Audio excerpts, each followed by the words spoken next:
Good afternoon. Good afternoon. Martina Jordaan speaking here. Hello, my name is Salman Islam. I would like to welcome you all to my presentation on measures of scaling up zero carbon campuses, practice to strengthen global sustainability alliance. To start with, these are the phases in which I will be covering my presentation today. To start with, what I want to say that anything related to campus sustainability nowadays is at its peak of the focus of many researchers and environmental concerns. So related to campus sustainability, there are many targets, commitments which have been done over the world about the 3 or 4 decades. So while reviewing the literatures, these are the specific terms or common terms which encounters more often. These might be different, have different terminology, but the end result is actually the same, can be considered the same. Hypothetically, it's basically, if we consider it in a campus scale, it could be an entity that basically operates with efficient energy use, that has controlled resource consumption, low cost, and climatically aware, and they have strong policies to avoid exploiting the environmental resource and sort of. So if we consider it an entity, if we scale it down, we can get a building scale or an infrastructure scale of entity, if we consider it a smart building. And if we can scale it up, there is an opportunity that consisting of several zero carbon or green campuses, there could be a potential that we can achieve a zero carbon city as an end result. So basically, in the last 3 or 4 decades, there has been so many notable conferences, summits regarding the environment and climate change. But it can be noticed that the global aspects has been trying and shrinking its focus from global scale to city scale. There has been some notable remarks from United Nations and other think tanks and organizations of the world that they concluded that almost 70 to 75% global emission is actually caused by the urban cities or the mega cities of the world. And also there is an estimation and prediction that by 2050, there will be a huge amount of migration of the people around the world towards the city. So that means there is a possibility that the amount of emissions and problems cities are causing to the climate change, it will be increasing in the future. Now, if we consider that at the last phases, in the last decades, there has been another shift. And that shift actually concluded that in the city scale, now they have been divided into different actors of the cities who are basically responsible. And throughout several researches, it has been found that university campuses or higher education institute has been bearing a huge toll on environment deterioration. Several researches has been done in different regions, and almost everywhere the results are the same. These are some notable conferences and declaration and agreements where the organizations and authorities of the world related to climate, they have noted and pinpointed the factors which should be considered at a university scale. Now, on the left side of the slide, you can notice a number that is basically a significant amount of increase in university or tertiary level enrollment around the world. Now, this clearly shows that over the time, the enrollment has increased. And the main reason is that the population has been increasing and it will increase exponentially in the future. An increase of population means resource consumption, and it would eventually mean more emission. Another fact that we should be considering that historically and culturally, universities have been an icon, a landmark that are more tend to establish in the city, because there are examples around the world that cities has been developed even surrounding a university campus. There are a lot of examples. So now, if we consider that the city and campus, the relationship which has been built over the last decades and the current time, there are basically two kinds of relationships that we can evaluate. Firstly, obviously, the physical, and another one is functional. The similarity on a campus and a city, why this relationship actually matters and can be utilized for a better future, that is, if you can see in the bottom of the left corner of the slide, a city holds or consists several subsystems. There are transport, housing, cultural, and everything. A campus boundary technically holds all of these facilities inside a tangible boundary. So there has been found a similarity that a city has the resemblance of a university campus, and there were several researches already done that they have considered the university as the test bed when they are considering the transition or any sort of environmental action plan. So it shows that already the world has leaned towards the possibilities that university can be important factors when considering the climate action and sustainable development goal achievements. So that was the question basically, that how basically university campus or campuses are considered now for strengthening the sustainability. First of all, universities were always, it was expected from the university or higher education campuses to be an example, the ideal example to the society. Currently, universities have been participating many other activities besides their research, education, and learning activities, but it is always expected from the university that they will take the lead in some sort of a moment of crisis. As I mentioned earlier, that the small city model, universities have become considered as a small city model, and it can be used for the experiments that will lead to evaluate the potential of the transition of the future. Finally, as I mentioned earlier, that city is one of the subsystem campuses, one of the subsystems of the city.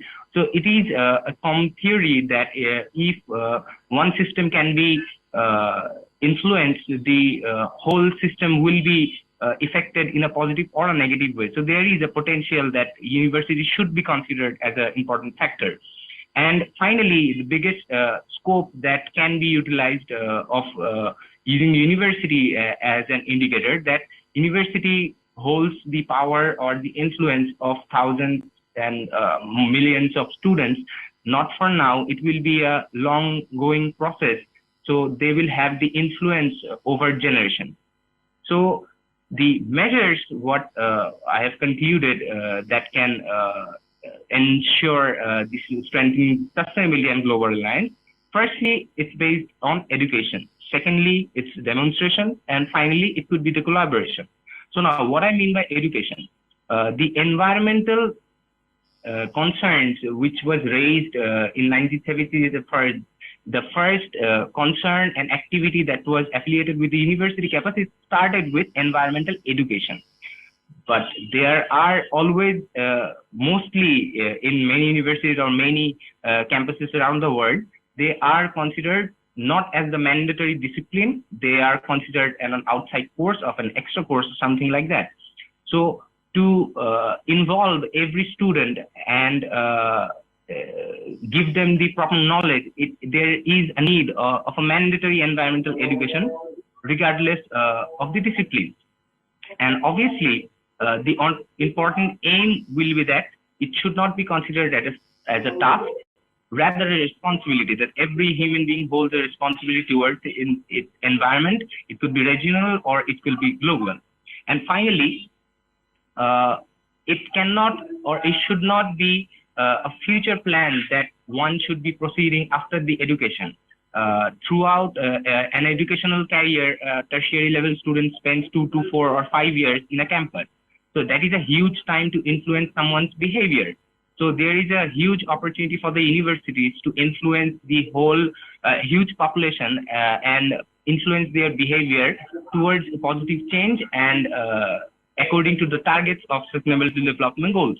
The application could be that exposure to the crisis, obviously, the students and the teachers, they learn about a crisis around the world in some places, but if the tasks are developed sort of a way that this certain university campus inside the boundary, there is a specific crisis and they will have to apply their knowledge to sort it out. So this practice can enhance the resilience of the campus itself, and eventually it can unleash its beneficiary potential to the surrounding as well. Finally, the application could be a motto which can be focused that learning, application, exhibition, and participation. It can be a transdisciplinary or interdisciplinary approach that inside a campus there are many subjects, there are many disciplines, but every one of the student, of the teacher can actually participate practically beyond, regardless of their discipline, in the activities or discussion or debate to just uphold the sustainability of the campus. Demonstration, if we consider it, there are two ways of demonstration. First of all, use of technology. Universities have better resources in sort of research, and they can use their research on their own campus. They can evaluate or examine technologies in their campus. They can moderate or modify their operational and functionalities, their policies, just to increase the efficiency in resource use, waste generation, something like that. And rethinking the infrastructure of teaching and learning. Basically, during the COVID period, the environment, the educational system has been flipped upside down. People who did not even think of that moment, they survived it with online education. So this situation actually gives them an opportunity to rethink that if there is a possibility that using technology, we can reduce the consumption use in the campus as well. There has been researches in specific countries which claimed that during the COVID period, universities have avoided using and emitting carbon greenhouse gases in a huge amount. Finally, the campus as an exhibit. It should not be limited to the users of the campus. The campus can actually be itself a showcase or an exhibit to the society. A zero carbon campus and its practices could attract the attention of the society, of its surroundings.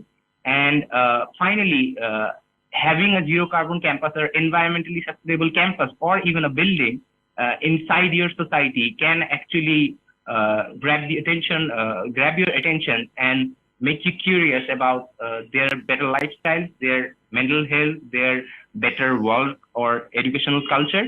And finally, a sense of ownership. Mostly, as the data mentioned earlier, that the people who are currently living in the urban cities have been mostly migrated from the rural areas. So there is always a sense of ownership that is missing from the people. That's why they do not bother exploiting the environment or polluting the environment of the city, because they don't feel the sense of ownership. But as a campus, the users, they will be spending 3 or 4 years in their campus. This campus could be an element of their pride that they will hold the sense of ownership and promote it in a way. Finally, collaboration. Collaboration, what can be measured as, it could be a new network. Currently, there are so many organizations. Time is up. Wrap up, please. Okay, so finally, the conclusion is that can be said that a higher education institute basically has the potential to be a dominant factor in climate change and sustainable development, achieving goal targets. And education demonstration collaboration can basically uphold the sustainability, and it can strengthen the global sustainable alliance. And responsibility should be promoted rather than a task if we want participation of the students, teachers, experts, and local communities.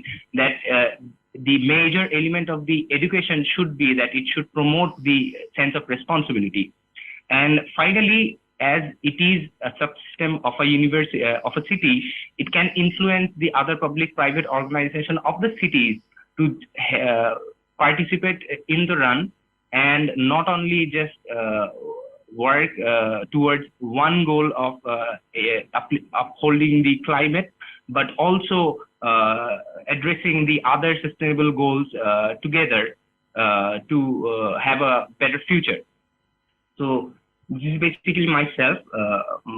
As I mentioned earlier, my name is Salman. I'm currently a master's student at Beijing Normal University.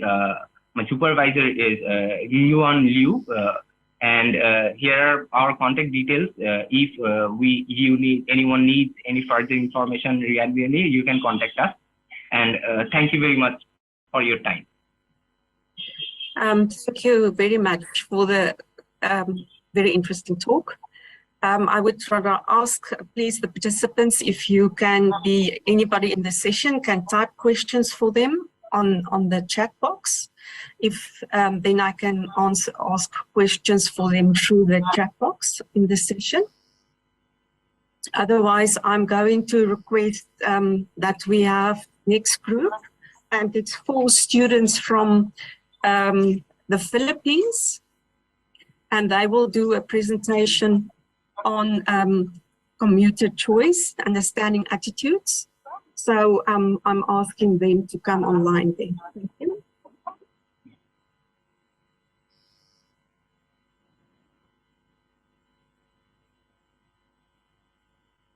Good morning, everyone. Our group, Ecostatic, humbly presents our study entitled Commuter's Choice, Understanding Attitudes and Perception of Metro Manila Commuters Toward Cycling as a Mode of Transportation.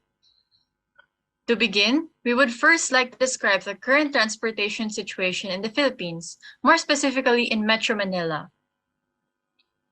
So many factors have contributed to the ever-worsening traffic situation. Such factors include improper urban planning, insufficiency of PUVs, and disorganized public transit systems. Apart from this, in the years 2019 and 2020, the Philippines was among the countries with the worst traffic situations based on congestion levels. As for the public's opinion on the Philippines' current traffic situation, there's a push for better commuting experience, one that has the full support of the government, is convenient and time efficient, and prioritizes the individual's well-being. The implementation of cycling as an alternative mode of transportation should be considered, as this solution can address many of the aforementioned problems. However, the possible perceptions and attitudes that commuters may have towards cycling as a means of transportation must always be kept as priority, as it is ultimately them whom this solution will be servicing.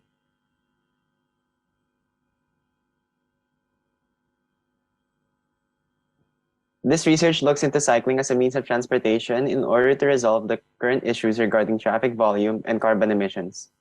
This research also hopes to address the commuters' concerns in order to improve the commuting experience. Finally, it takes a look at the possible factors that could be considered deterrents, which both the community and the government can address in order to provide commuters with a better commuting experience overall. This research was conducted to gain an understanding of how commuters in Metro Manila view cycling as a means of transportation. The respondents of this study were limited to a small sample of commuters within the Metro Manila area.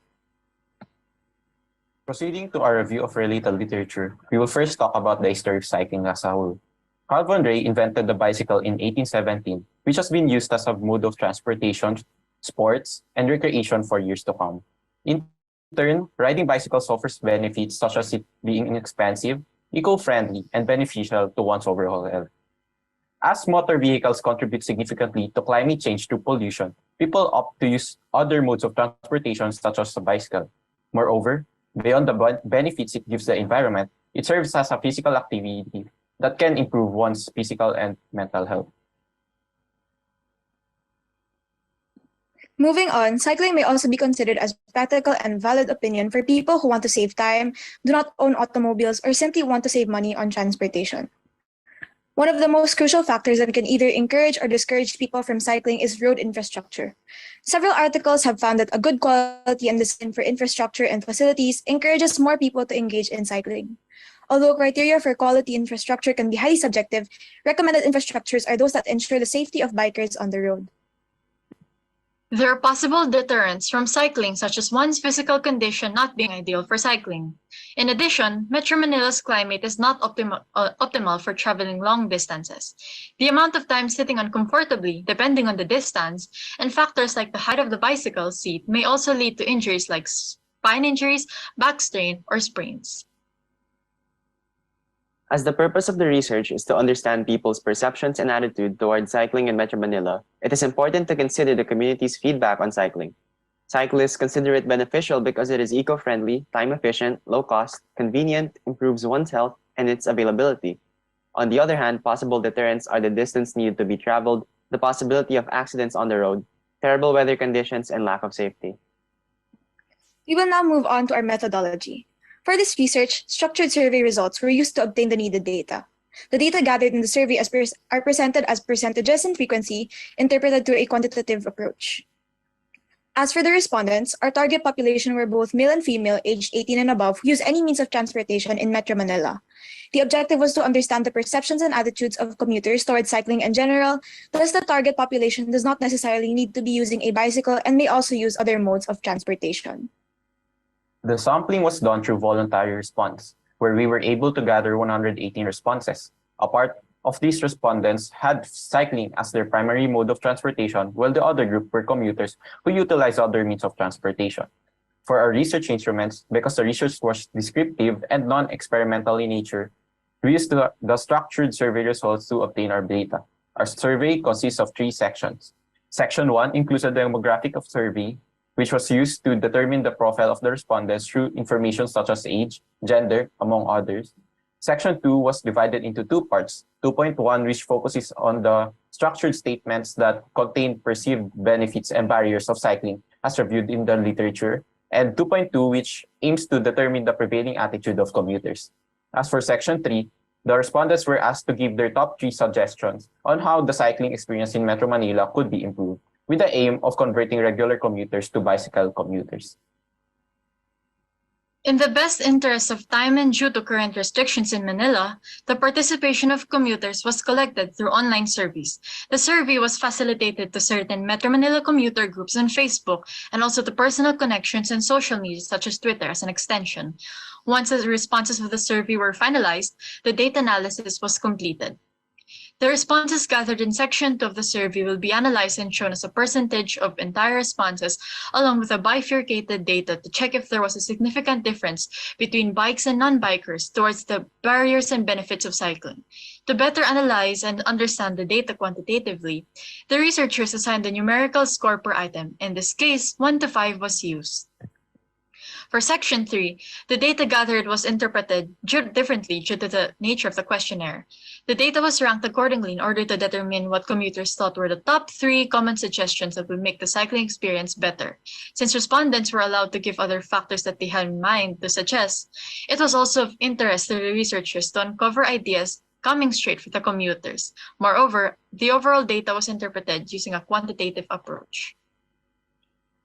Moving on, this research has been reviewed and approved by the Ateneo Senior High School Research Ethics Committee. All author and publishing rights of this research paper, along with its contents, shall only be for the researchers of this study, along with the members of the Ateneo de Manila University Research Committee. Facebook and Messenger were the primary means used to gather participation for easier navigation and communication. One member disseminated all information and risks of the research. The consent form allowed for monitoring of ages, and the participants were given a total of 15 days to answer. Any personal preconceptions or opinions of the researchers did not affect the data. No personal information was disclosed in the process of analyzing the data given by the participants. With that, let us now proceed to the results and discussion portion. A sample of 118 survey questionnaires were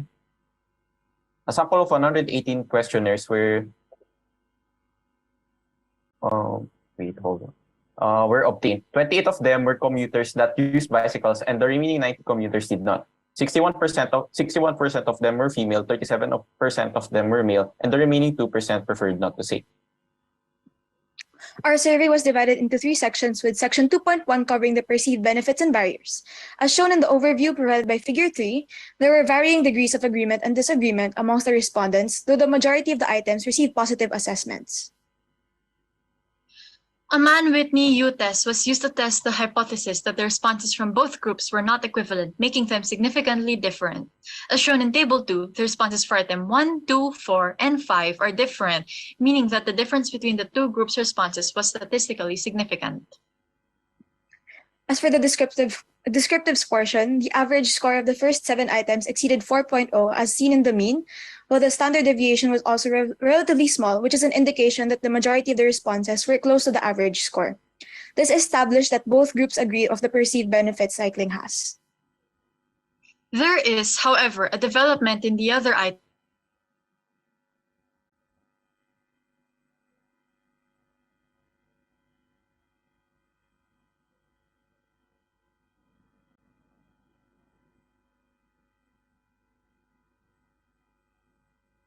I'll cover. Scale used in between not neutral and agree range. However, a view of the standard deviation, which is less than 1.0, suggests that the score is spread out across the scale. In terms of item 9, which emphasizes how poor bicycle infrastructure discourages people from cycling, the average score for both groups exceeded 4.0. While its standard deviation is close to the average score, thus the respondents from both groups agree that poor infrastructure discourages people from cycling and reflects to a call for appropriate road infrastructure, particularly segregated and safe bicycle lanes to avoid road accidents. In regards to the other barriers, based on the statistical descriptors shown in Table 3, the dedicated bicycle lanes are a crucial factor as it connects to biker safety. For non-bikers, both weather and distance factors got in the identical average score of 4.44, which means these two are viewed as factors of concern.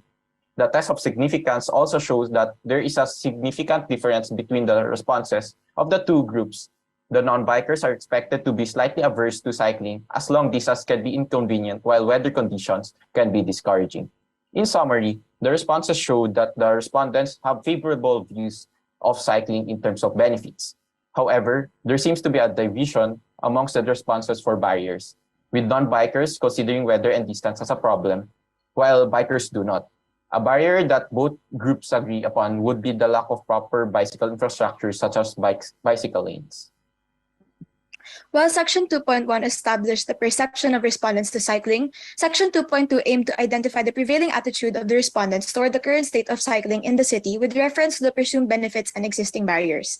As seen in Figure 4, the overall responses varied, which reflects how they find the present-day state of cycling in the metro, which is primarily hinged on observation and experience. A Mann-Whitney-U test was used to determine the similarities and disparities on how they view and find cycling as a mode of transportation in the present day. Based on this, there are significant differences between the responses of the two groups on the following items 2, 8, 9, and 4. While statistically speaking, there are significant differences on the items mentioned above, the subjective interpretation of the average scores of the respondents received for both items 1 to 4 from the two groups were within the agreed range, essentially meaning both groups agreed on the notions for the benefits. However, there are once again variations among the barriers such as items 8 and 9, where the responses were a bit different from the two groups. Non-bikers were more concerned about extreme weather conditions in the metro while bikers weren't. For items 10 and 11, the groups share similar sentiments in how they view cycling as stressful and dangerous in the absence of cycling infrastructure that ensures biker safety. In tune with Section 2.1, biker respondents, despite having more exposures on the road, are still wary of their everyday safety due to the inadequacy of cycling infrastructure. The last 4 items attempt to uncover the respondents' inclination to move to cycling. As shown in Table 6, the result on the items 12 and 13 suggests that non-bikers are neutral about moving to cycling, as the current infrastructure available is not encouraging. Meanwhile, if better cycling infrastructure such as bike lanes are put into place, non-bikers agree that they would commit to cycle. In summary, much like what was established in Section 2.1, both groups are in agreement towards the attitudes on bicycles given the benefits. There is a difference in terms of the two groups' concerns for the weather conditions, which can be tied to their own personal experiences. In the end, both groups agree upon the poor cycling infrastructure our country currently has. Lastly, Section 3 asked respondents to identify the top 3 recommendations from a list of ideas initially provided to make the cycling experience better from their point of view. Based on the results, dedicated and segregated bike lanes was a top suggestion from the commuters. The second on the list of suggestions was connected bike lanes across cities, while the third is decent and safe bicycle parking. With underlying common themes which revolve around biker safety and peace of mind, this means that the paramount concern of commuters, both bikers and non-bikers alike, is the safety and well-being of the road and for when they have reached their destination. At last, we have arrived at the stage where we can make our conclusions. As expected, responses may differ between the bikers and non-bikers. In terms of environmental and mental health benefits, the difference could be seen. Whereas efficiency of cycling in terms of cost and time was received on a positive note between both groups.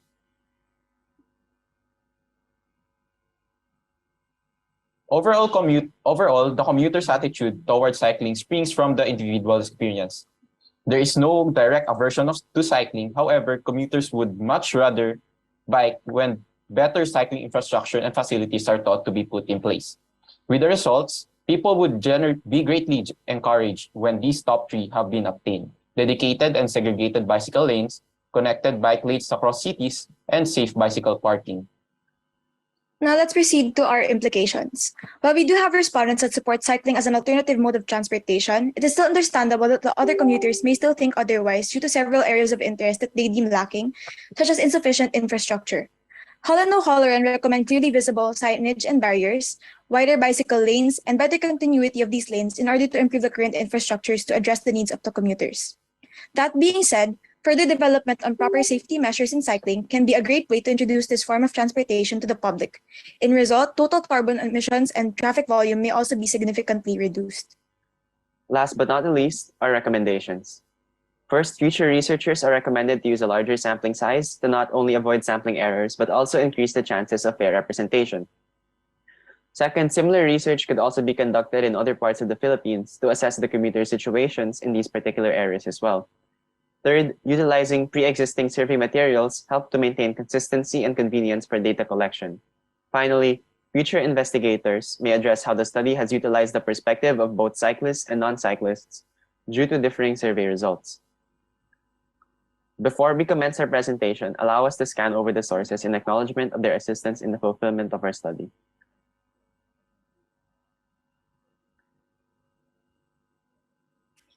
With that, our presentation has come to an end. We would like to extend our gratitude to our panelists and audience present with us today for attending the conference and for giving us the platform to address a big step in the future of sustainable transportation.